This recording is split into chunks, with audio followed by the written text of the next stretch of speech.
All right, everyone, this is Extra Time. The three amigos have been reunited. You guys did a solo or a duo episode last week. Um, Jahmai, I don't feel like you're in the mood for this, but I am going to start with asking you why are we Can we starting at can we can we not 11:17 instead of 11? What happened, buddy? can we not can we not can we All right. not? All right. We know But we are no, going to I skip mean, that. it's okay, it's okay. I'll take the heat like always. Uh, I I don't even know where to start. I guess. I mean, uh, I well, so last week we did it an hour later, and for some reason, So last week, we're yeah. starting with So last week. Yeah. so for some reason, I getting the times mixed up. I wasn't responsible enough to set my alarm, so I'll take the heat. This one's on me, so I do apologize Oh my gosh. for being tardy today. I mean, seriously, I do feel terrible about this because I don't know I why have I'm made laughing, it. but I don't know why you're laughing. I've made it a point to be better with my time, and here we are. I mean, 3 episodes in, and I got people calling me not to even. get me up and ready to go. I'm I'm So the I'm the last I'm just I'm like chirping you lovingly. I'm the last person, you know this, to be calling someone else out for time. I feel like Adam's on time for everything. I am late for everything. So I know already I'm going to put it out on the record. I hope it doesn't, but I know this is going to happen to me at some point. But We're no, gonna it's hard. yeah, start a podcast called Wasting Time, which is Wasting waiting time. for Jahmai. Yeah, and yeah. so that will be, it'll either be waiting for Jahmai or Yeah. Sophia, and I'll always host because I'll always be on time, and so You it'll are just be a always on mystery time. on the Wasting Time Yeah. Adam, podcast, eating extra Adam, time. have you Look at my ever been glasses are late even for fogging up. anything? Yeah, have you ever been late for anything significant in your life? Because I feel like you are, like I said, Mr. Punctual and Mr. Organized. I could be wrong. I don't know what the behind the scenes are, but have you ever been You, late for anything big? you know what comes to mind, Sophia? My Hmm. job interview at Nesson. No way. Okay, what Yeah. happened? What I don't think I've happened? ever heard this story. Yeah, let's Yeah. go. So, all right. So back in 2012, I went to an audition. It was August. And so I did that audition. And then I got a call back to do a group audition. And so we had actually at the time people who ended up eventually working at Ness, and I'll name them. It was Leah Hextall, it was Jamie Uredall, Jameson Coyle was already here, myself, and there were a couple of other people who were here for interviews as well. And we had a report time, I think, of like 8 o'clock, and the audition was going to start at 9 o'clock. And so I live without traffic about 45 minutes away from Nesson, and the studio is in Watertown. Watertown is not an easy place to get to unless you live in No. Watertown. So I thought I allowed for enough time to get to Nesson, and I left my house to get there for 8 at like 7:45. Is that right? No, not 7:45. 6:45 to get there for 8. And I What? showed up. It took me an hour and 45 minutes. An hour and 45 minutes to get to Oh Nesson. So I my ended up being God. like 30 minutes late. And I walk into the green room, and, right? It was it's pretty much the same. It was a big table. Everybody was sitting around the table. They all had scripts for the show. They were all like taking notes, like because it's an audition. They're trying to get the job. They're all like, look. And I walk in there like, oh, hey guys, what's going on? And I didn't get off to a great start, but I eventually I just took the scripts. I didn't look at them. I'm like, all right, let's just go and do this. And so, it ended up working out, obviously, Yeah, you're but here. it's good to do that. Maybe that was my come to Jesus moment where I was like, you know what? I'm not going to be late for anything anymore. I'm going to allow enough time to get to places. And so there you go. Yeah. That is You know what? I so mean, much anxiety. it's Go ahead, difficult John. to. I mean, I feel even worse because I don't have to drive anywhere. I just have to literally get up and go. So this was this was bad on my part. No. I mean, yeah, like we're giving you a hard time. It's gonna happen to me. I know it is. Like I said, I hope it doesn't. But yeah, I get it. You're also on the road right now, and I'm sure there's a lot of just like juggling you got to do. But that story, Adam, like I would have had so much anxiety for the last half hour of that ride. Like once it passed 7:55, were you not like screaming? Or I don't know how long ago you've been at Essen. You said 12 years. Yeah, 12 years. So yeah, so it'll be 12 years in November. So it was back in 2012. The audition was in September of 2012, and I got to the point where I was like, oh man, this traffic's bad, but I'll probably break up, and it never broke up. And I called like my girlfriend, I guess at the time. Right? Yeah, we weren't married yet, and I was flipping out. I'm like, I'm gonna be late. This is awful. I don't know. I'm not gonna get this job. Like, I'm gonna be without a job because my contract, my other place of Yeah. employment was coming to an end. I didn't have certainty there, and I was trying to match it up, right? Because you operate under these contracts, and you're thinking, all right, like one contract ends, I get the job at Nessa, I'll start a new contract, and then I was like, oh man, I don't know, this isn't a good start. So yeah, I was flipping out, I was nervous. I called somebody at Nessa, and I was like, I'm gonna be really late. They're like, oh, don't worry about it, but still in the back of my mind, I'm like, this is not a good look for me. No, it's a Yeah. terrible feeling. It's a terrible feeling. I was actually late on my first date in Essen. The quick story with that is I drove. So I started on a Monday, like most people do. I started on a Monday, but I had 2 weeks to kind of get there. But my brother's wedding was the Saturday before I started, so it didn't make sense for me. It's the flights, people like Toronto to Boston Yeah, it's a long commute. is Toronto to Nesson. Yeah, Serious. direct airport. Toronto to Boston, it's a quick flight. It's an hour 10. And so people think it should be like you'd go to Florida, Boston to Florida. You can get it for a good deal. No, it's never under $500 unless you're planning 2 years ahead. Who does that? But I remember I flew in August to look at apartments, and it cost me $800 round trip just for a day because I was trying to find apartments. Didn't find one that day. Colossal waste of money. But yeah, I was like, I looked at flights, and I was like, maybe I'll go 2 weeks earlier, fly, get my things together, fly home, and then fly back. But that was already adding up to like $1,500. And I'm like, okay, not doing that. I'm going to drive. Didn't have a car, I rented a car, but I can't drive before the wedding. So I did the wedding. And then the Sunday, I packed all my crap and put it in the car and drove all day.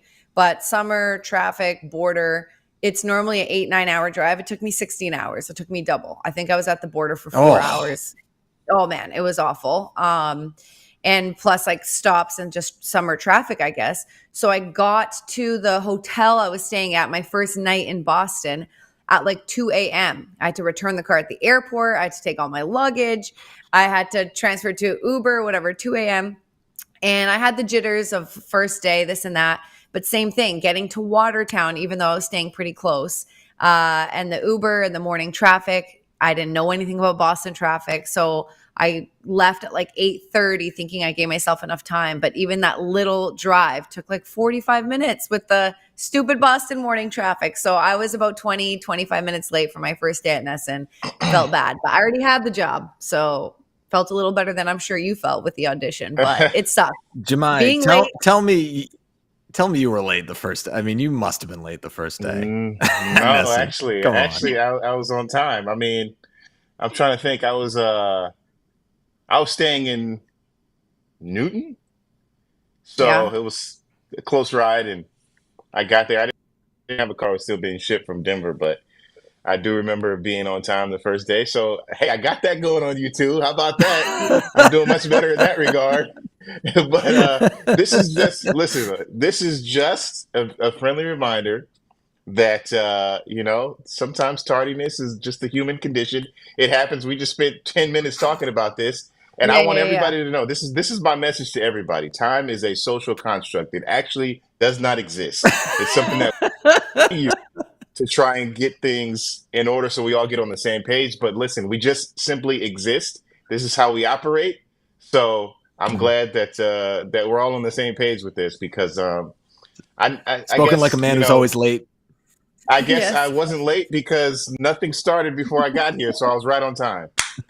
So here we go. Yo, I love it. Okay, we Oh. are gonna let it go. We are gonna let it go and move on. I don't actually even know what we're talking about because, well, I do, but we're just gonna go randomly through the events of the week. Jemai, obviously, I know you've been on the road, but you've heard the Bruins unfortunately eliminated from the postseason at the I hands I've been watching. of the I've Florida been locked Panthers. in. I mean, we've all been.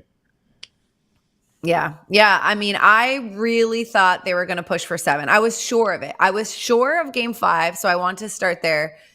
In Florida, that's the one trip I got to be the reporter at and got to travel. Adam and Razor had been doing the other ones, but I was certain of it. Like, I love this What made team you so so much. confident? I don't know. I just felt it. I felt it in the room. I felt it in the arena. I just felt it. And I've been wrong because I was actually certain that they were going to win game 6 too, and they didn't. But there was something about it. Like I didn't have the anxiety and because I care so much about this team, I ride the wave like the fans do. I definitely ride the wave. And I just felt good about it. And sure enough, they pulled out the win. And I was like, they're going 7. And then for 7, I was like, don't know how this is going to go, but they're going 7. So obviously that did not happen the way it ended. Man, like, I still truly can't get over it, but it is over. We already had locker clean out.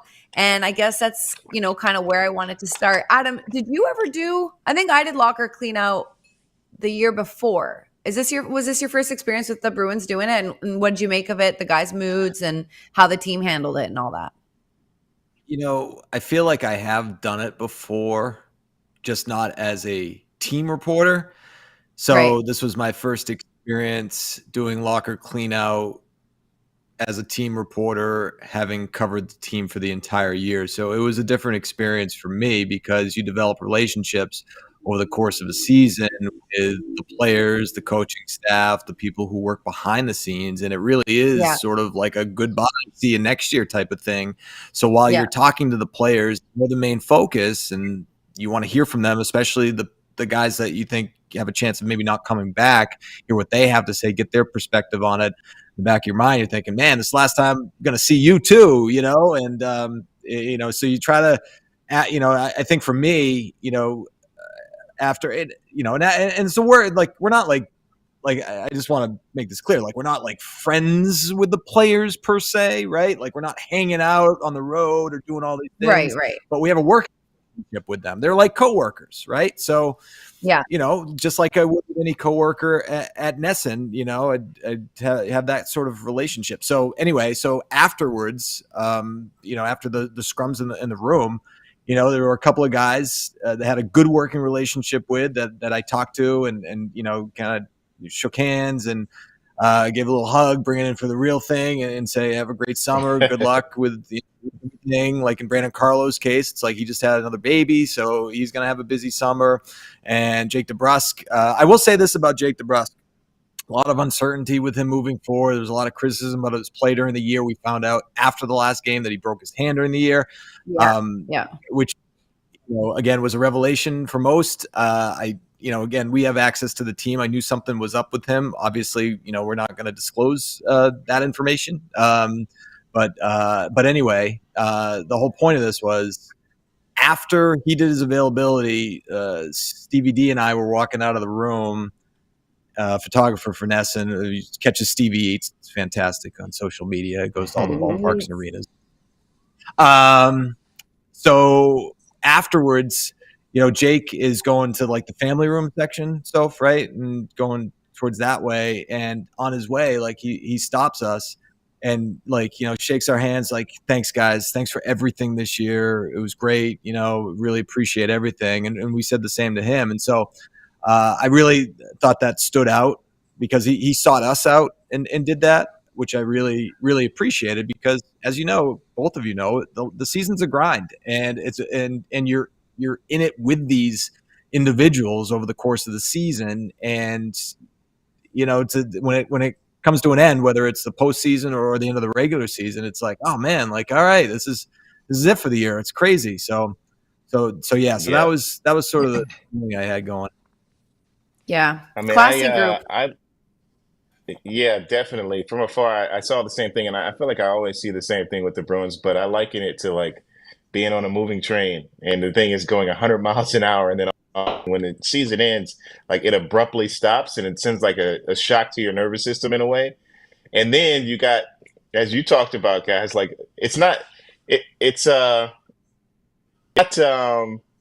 I don't know what word is lessen or less than I guess feeling emotion, but it's almost a little emotional in a sense because like you get into this routine, like you're used to it, and then all of a sudden that's it, it's over. Like the lockers are cleaned out, you know these guys are going their separate ways for the summer, and now you It's kind a of go letdown. off into yeah, for sure. So I feel like I felt the same thing in 2022 with the Red Sox, more so than any other year because they had just come off a playoff run that was incredible that, you know, nobody expected them to do, 2 games shy of going to the World Series, and like they lost it. And we talked about this a little bit too last week, Adam. I think we brought it up about you know, the Nathan Eovaldi high strike that never was called that basically changed the complexion of that series.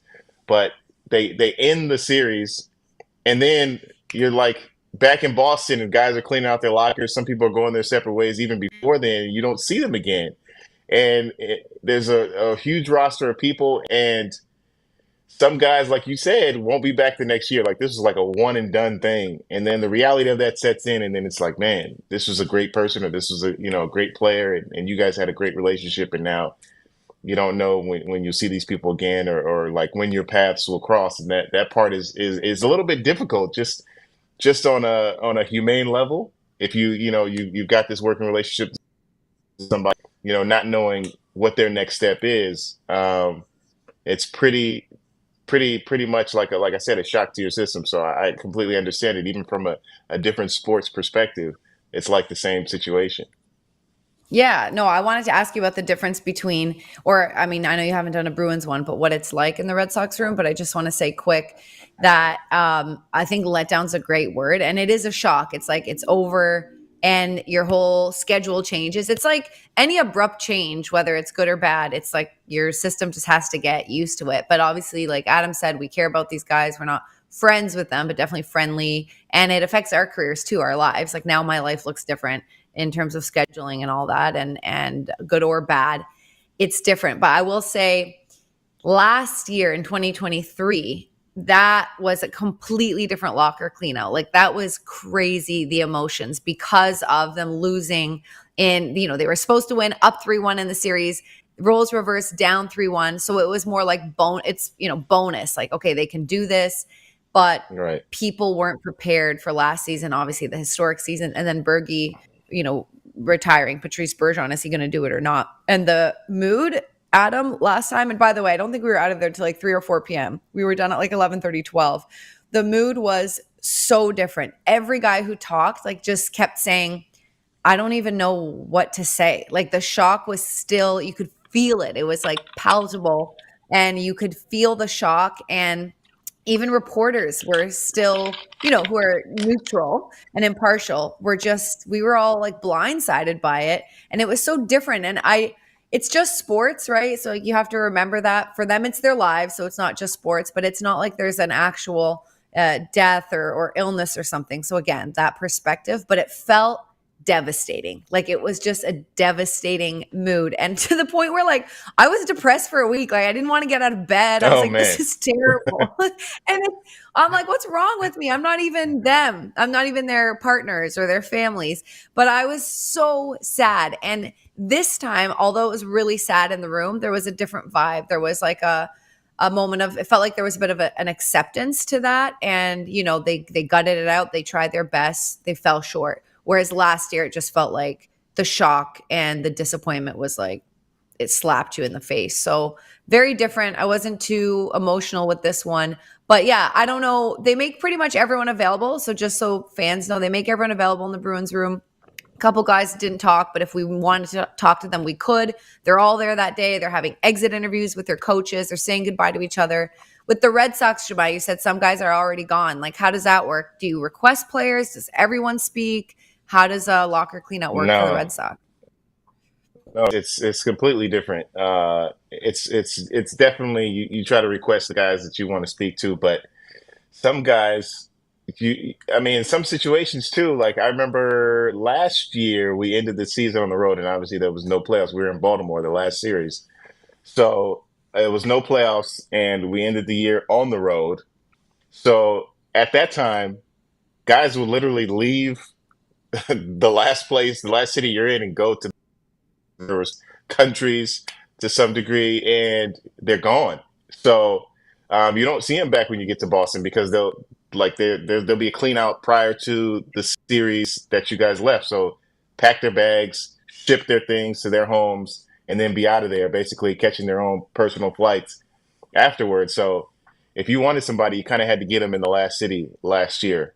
So Oh that's wow. kind of how it works, which is actually a little bit new for me because I think every year that I've done it, just about, and I've done the last series, we've either advanced to the playoffs or we were at Fenway Park, so it was a little bit easier because you're already home. So um, that part is definitely unique, I think, in that aspect because everybody doesn't come back to the ballpark. So you got to kind of say your goodbyes already. And I think just the point that you brought up too, like what I think, I like this is what makes you good, Sophia, because like you approach this in a way you would, I guess, in your own life. Like you get emotionally invested in this, and like you put your heart into it, obviously. So that's I think why you feel the same emotions as some of these guys do as well. So I thought that was interesting that you said that you were like depressed for a I was week depressed. after 2 years ago. I mean, it was depressing for me. I was at that game seven, saw Right, them you lose, were. and I walked away. I think any person who uh, has a little bit of investment in the team, like you've invested any kind of time, like naturally you'll feel something, you'll feel disappointed, and to be in that room at the same time where they're like, I think it's just the human connection in a way, right? Like everybody is Mhm. kind of connected, so there's all these people feeling something. It's almost impossible. You have to be a sociopath probably to not feel some of that as you kind of walk into that situation. So um, there was a lot of that going on in 2021 after the playoffs, but it was more celebratory, if I remember, because I think it was disappointing. Like they didn't continue on as I know we're talking about the Bruins here, but just to connect the Red Sox into this, it was more celebratory because we were on the road, we were in Houston. They just lost the series in 6 games, and now everybody is back at the team hotel, and it's just like you're looking at each other like, wow, man, you're starting to immediately almost take inventory of what was just accomplished. Like, that was pretty impressive Mhm. what you guys did. And everybody's now just like almost into that second phase of it's over, but also like, let's enjoy it and celebrate kind of what was accomplished. So, as you guys said, like we're not playing, we don't log ice time, we don't we're not making defensive plays, but we're essentially on the same schedule. We're a part of it. We do the exact same thing, just in different lanes.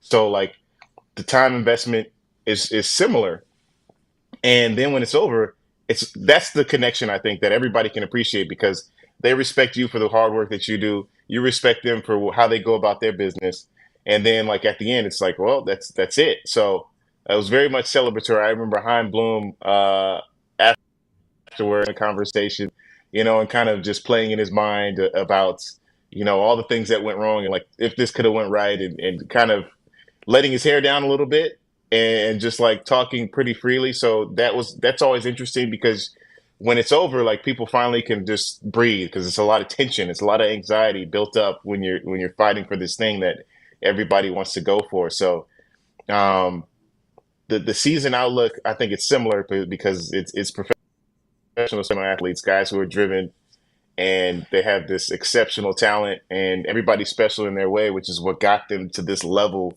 of their sports. So it's always interesting to be with them when it's over because fans are Yeah. watching on TV, they see the post game interviews, but like after all that is done and the cameras are off and the lights shut off and the doors are closed, that's kind of a special place to be because you really get to see and experience some of the greatness that goes into it. So I think that part is very interesting. Yeah. Yeah, I said to myself, like, it's better to have, it's so dumb to say this, but I'm saying it kind of sarcastically, but better to have like loved and lost than never loved at all. And for me, we're sports fans. That's why we're in this industry. I think I've said this before, maybe not on this podcast, but I've definitely said it publicly before, that working in the industry kind of burned my love of sports away for a while. It's exhausting. It's a grind before you kind of make it. And I consider myself having made it to where one of my goals was. But while you're trying to get there, there's a lot of like corruptness in the industry. I had a lot of bad experiences in Toronto with some producers and this and that. And that's for real. And you just kind of, you're like, damn, like I was a fan. I came into this because I loved it, but there's a dark side to it too. And I kind of just lost the joy of what I did. And the Bruins gave that back to me. Like the Bruins, the organization, the staff, the people I worked with, people at Nesson. I have a great team at Nesson. Like the Bruins remote team is unbelievable. And I have become a fan again and care so much. And so it's such a good feeling for me, even though it burns when they lose. I'm like, damn, I feel something. I'm alive. I feel something again. And it's good to feel instead of being like, yeah, whatever, which I kind of felt in Toronto for a long time. So anyway, it's over and it's sad, but I'm happy it happened, if that makes sense. I'm Yeah. curious now because you mentioned something. I'm curious What? to get your perspective on this, Adam.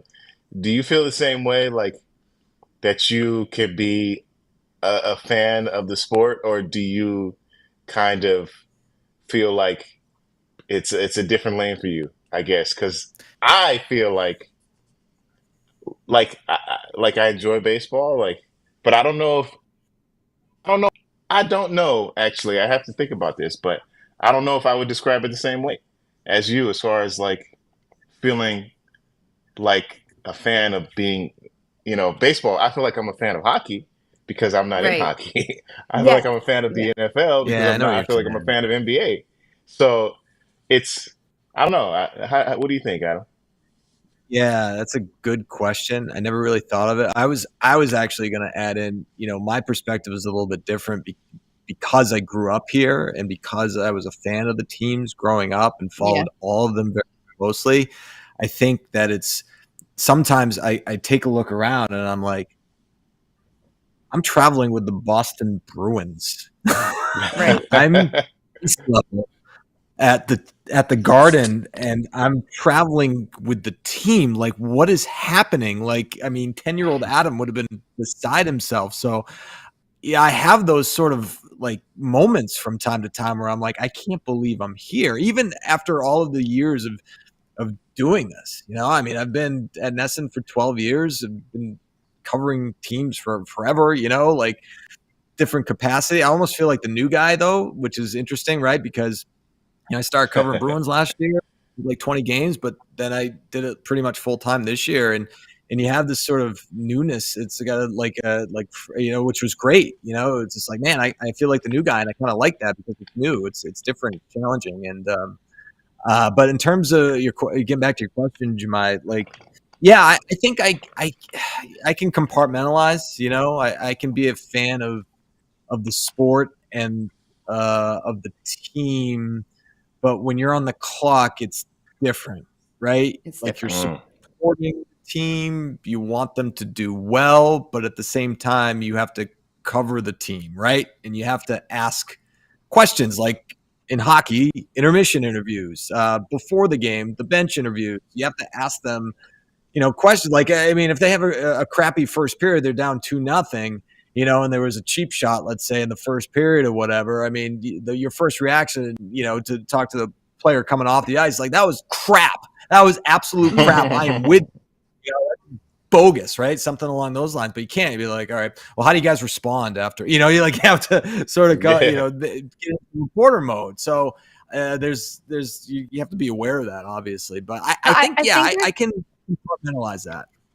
Sorry, I was gonna say, like, I think I get what you guys are saying because, like, I just stopped being a fan.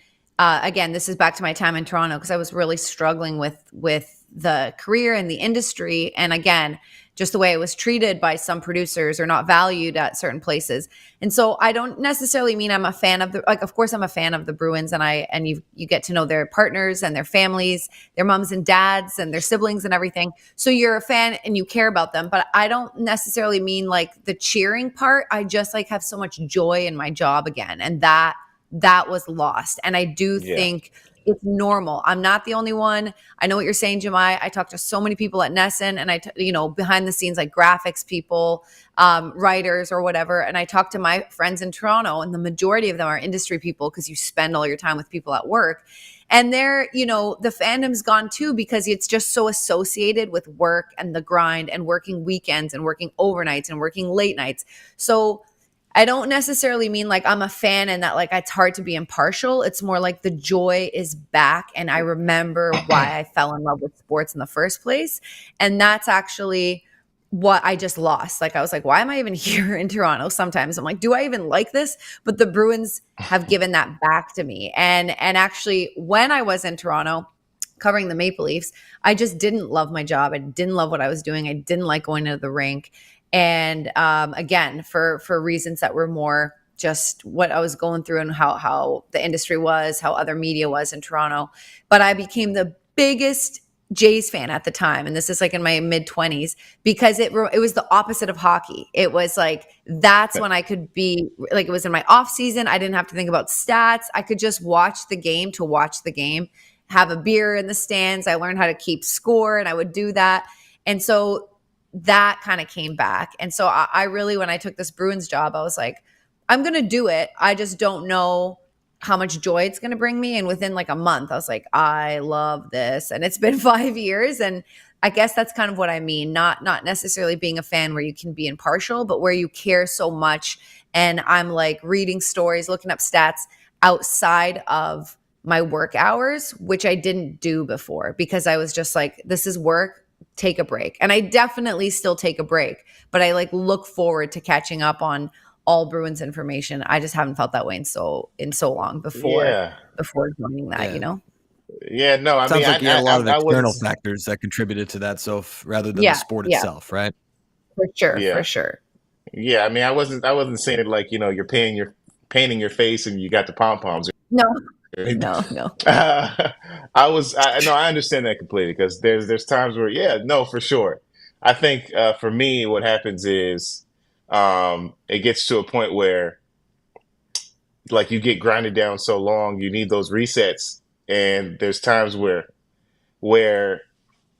for me, like the joy, there's a period, almost like baseball, like they call it the dog days of summer. Like that is a difficult time, late Yeah, July, August, where it feels like you're being grinded down, and pummeled, right? During that period, and then you kind of have something to look forward to. Like, all right, September, it gets interesting. People are vying for playoff positioning or whatever, or there's a potential for this new storyline that gets introduced. So you get excited about that, and then you clinch a playoff spot. Then it's very exciting. Now you're in the postseason. I think there's ebbs and flows to it, and there's periods where I feel more joy than certain times of the year. And I think that's part of the emotions of the season that you go through because it's like Groundhog Day. Like I wake up, like you said, sometimes I'm like, where am I? What city am I in? Where are we? I wake up in my own bed. I'm like, I don't know. I wake up sometimes. I go to the ballpark. I'm like, I don't know who we're playing today, and it's like, yeah, yeah, yeah, sometimes it gets like that. It's like, dude, what's going on? Like, who's pitching? What's happening? yeah, Man. And it takes you a moment to like just think about it. It really takes you a moment to like sit and think about everything that's transpired and everything that goes into the next series. So, yeah, I just wanted to clarify that. I didn't mean like you're out there like, hey, let's go, Marshy, let's go. You know what I mean? Like, Hey, what do you say now, like, kid? yeah, No pasa! yeah, exactly. no. But when we don't have a game, obviously you're doing it for research.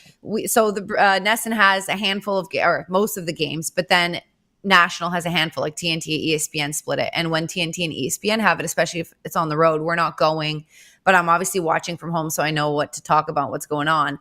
But I guess too, like I used to look at that as work where I'm like, oh, I just want to break. but I can't wait. Like I get on my couch, I'll get my snacks, and I'm like, I'm enjoying watching the game.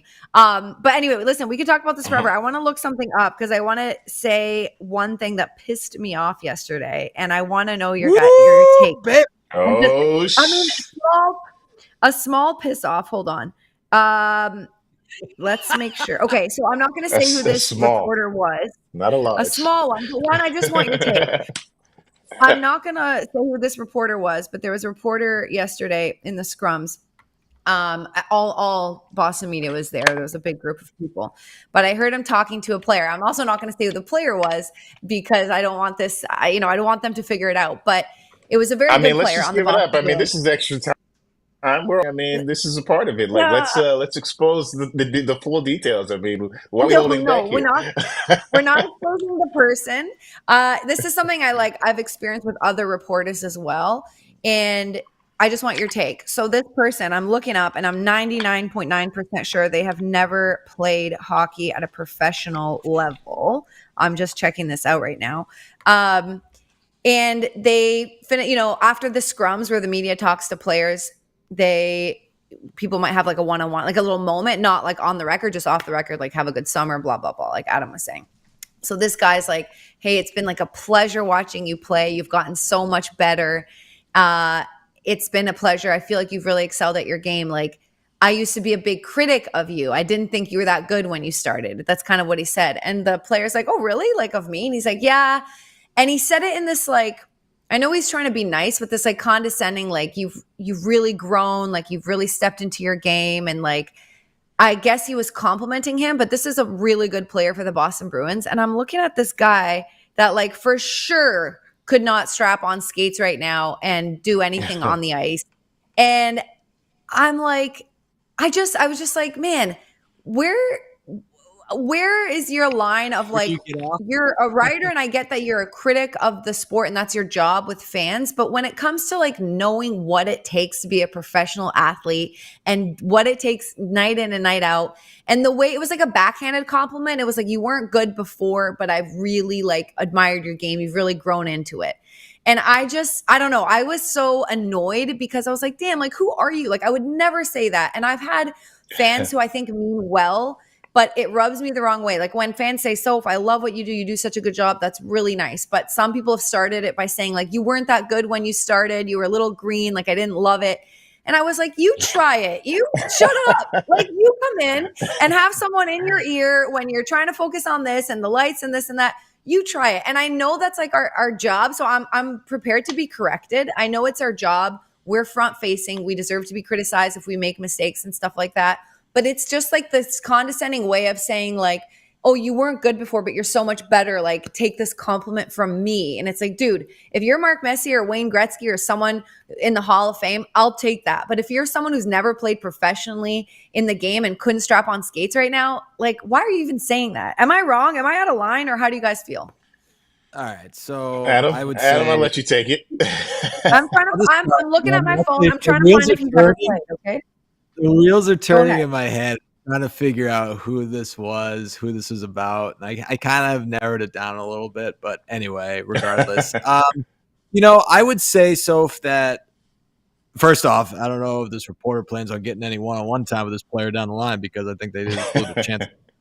That just went out the window. But I would say that like it's interesting that he or she would say this to this player to their face. I would, because like, I mean, you hear that kind of thing, like fans have their opinions, sports talk radio, you hear that as well.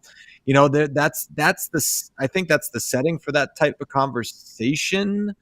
But when you're talking directly to the player, that's different. I don't really quite understand. It's okay to be critical, but it was just dumb. Like I was like, that's not a compliment. Like it's not a compliment when you're like, listen, I used to watch you and like you just really weren't that good before. And it's not like I'm afraid of hurting a player's feelings or saying the wrong thing. No. It's just like you have no credibility to say that. Like you never played. Why are you saying that? And I know talk radio or if we're, on the set with Billy and Brick, Brick played, Billy played in college, Barry did, Razor. There's a little bit of a difference and it's our job to like you're not supposed to be like, oh, they were so good when they're coughing up pucks. But it was more this like backhanded compliment and this arrogance of like, I've been watching you for so long. But it's like, dude, you've never played. You don't know what it takes to get better. I don't know. It just rubbed me the wrong way. And I'm not afraid of being critical. It's like just, it almost like he was looking for acknowledgement of like, I think you're better now than you were. So like, I hope this means something to you. And if I was the player, I'd be like, that means nothing to me because you've never played. So I don't respect that. Does that make sense? Telling guys like with 2 strikes, you got to go the other way. Like, you got to go. You had the right field in that situation. Yeah, exactly. You got to shorten up your swing, man. Get the head out. Come on, I mean, this is funny actually that you bring this because I really had this conversation and I was looking at my phone because I was like, when did I have it? I had this conversation with somebody recently about this very thing about, critiquing people in spaces, in industries, in professions that you may not be proficient in, but I'm saying that what they said, which is what I didn't see because I felt the same way you did. And what they said to me was something that was not in text. The conversation continued in person. So I can't recall exactly what it was, but at that moment, once I removed myself from it, I actually was like, wow, okay, I kind of could see that perspective. So I think, as writers, as reporters, as analysts, as play-by-play folks, like you have a level of expertise, when you see somebody who is like, there's levels to this game, right? So I'll give a specific example where, like I probably never seen him play one game before he came to the big leagues. I maybe have seen highlights or something like that or whatever, but I'd never seen him play one game before he came to the big leagues. But after a week in the big leagues, I can tell that this was different. And I'm talking about the Red Sox rookie, Cedar Rafaela. Like, the way he plays defense in center field is different. It's different than anybody else that has played that position probably since Jackie Bradley Jr. was here. So it's the ease in which he moves, the effort that goes into making great plays. Like, you can just see it. So, like, I know that his defense is different because I've covered the sport for a long time. I've been around this baseball team for a long time, and I can see that.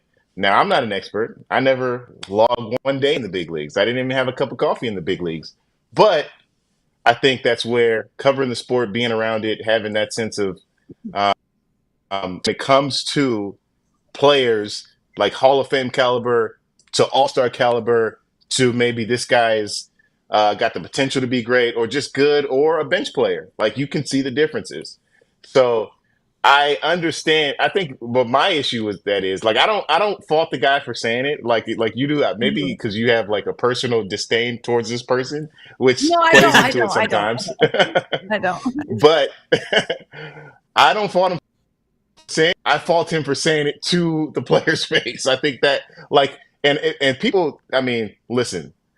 I think you guys are both incredible and phenomenal, but some people in our industry are socially awkward. They don't know how to have conversations. They don't have feel for situations. So they say things thinking this will be a bridge or like, I'll accept this. And this is very cool. And they'll be like, oh yeah, thank you, man. I certainly appreciate that. But that's not the case. Like, this is not a situation, especially given the season is over and now you're telling somebody, hey, you really sucked earlier, but now, wow, you turned into an excellent player for this team and a great contributor. No, that's nothing I would ever say to somebody. I think there's a way to do that, but not in that way. So I think that was also part of it. I thought it was that's borderline disrespectful, man. Like just the presentation of it, right? If you wanted to say, hey, it was great to watch your growth throughout the year, I mean, that's a way of saying that, you kind of started slow or whatever, but you turned into, what you turned into. That saying that I wasn't a fan makes it personal. That makes it personal. Yes, exactly. Well, that's why I feel like you crossed the line. Yeah, he's like, I used to be one of your biggest critics. And again, it's not about like being soft with this team. And that's why I want to make sure I don't sound like I'm like trying to protect their feelings or anything. It was more like, if that was me, and again, it was the way the person said it. It was almost like, look at this massive compliment from me. And it's like, dude, who are you? I don't care. Like, I don't care. Right. And again, if Aaron Andrews or, I'm trying to think some hosts that I really admire. Like Dale Arnold who used to be here. If he had said like, so when you first started, this is where I saw like your growth. That's a compliment to me because Dale's done it. Aaron's done it. But if some random person who's just watching and has never done what I have done is like expecting me to like receive this praise of like, you really weren't that good, but you're better now. I'm like, I don't like what it was more that it was like this, like, take this compliment from me. Right. And you're like, okay, I don't know. I get Anyway, what you're that's saying. all. I get what you're saying. I get what you're saying, but I still Yeah. disagree a little bit. No, and that's Because fair. That's totally fair. people critique us all the time. If first off, like it's just an opinion. Like people have their opinions, they can share them. You don't have to receive them. So there's certain people Yeah. like you mentioned. You mentioned two people who, if they anything, I can be like, I can accept this because of their position. Like you can do that for sure. But I mean, people critique me all the time, and people say things to you when they meet you in person all the time that it's like, what? Like what? Like that wasn't a compliment, Right. as you talked about. Like people come up to you like, wow, yeah, I really enjoy you. You know, at first I was, unsure about you, and you're like, okay, you think that was like something that I'm ready to hear Yeah, or I want to hear? Like I'm gonna be like, yeah, I won this person over. So I think that's Why just do a real thing. they critique you on Saying, your tardiness? They've been no, critiqued on no, your nobody. tardiness. That's an insider job. That's See, I'm bringing that only for full YouTube. circle.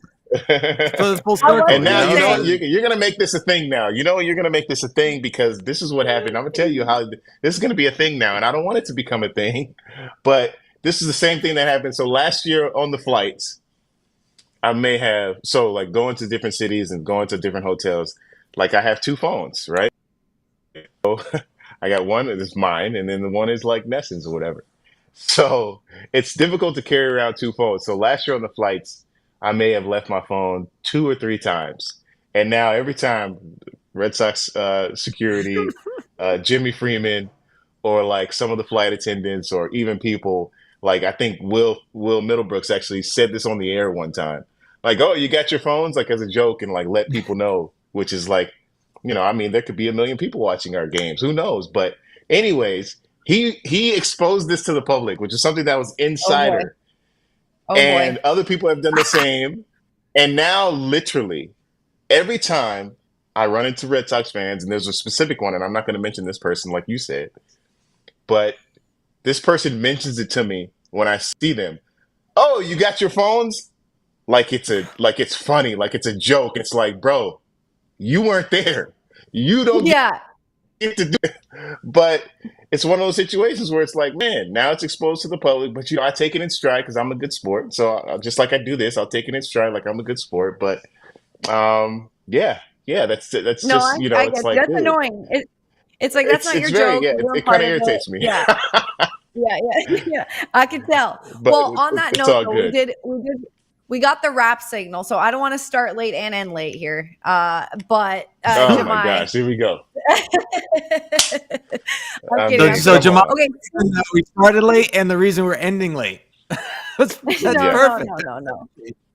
Jahmai, Wow. it's on the bottom of your screen. You tell the people as we wrap up. Oh, it's gone. Where I was going to say where you can watch. I think it was Twitch. There it There it is. is. Twitch. Go ahead. Finish it off for us. I'm gonna yes, exactly. I'm gonna say it because actually I had one more story. If we can extend the extra time, can we take a little extra time because I wanted to get this out there? Save it for next Okay, week. Well, wait. Yeah, no, I'm totally kidding. Well, yeah, follow us on Twitch. Watch us on Twitch, YouTube, Facebook, and anywhere else you'd See like you to next get week. us. But just don't come up to me and ask me where are my phones, please. Promise. All right, bye, Or guys. if I'm on time. Well, if Hey, you're in see you time. guys Yeah, next sorry week. about that. Okay, see you next week. Bye. Real.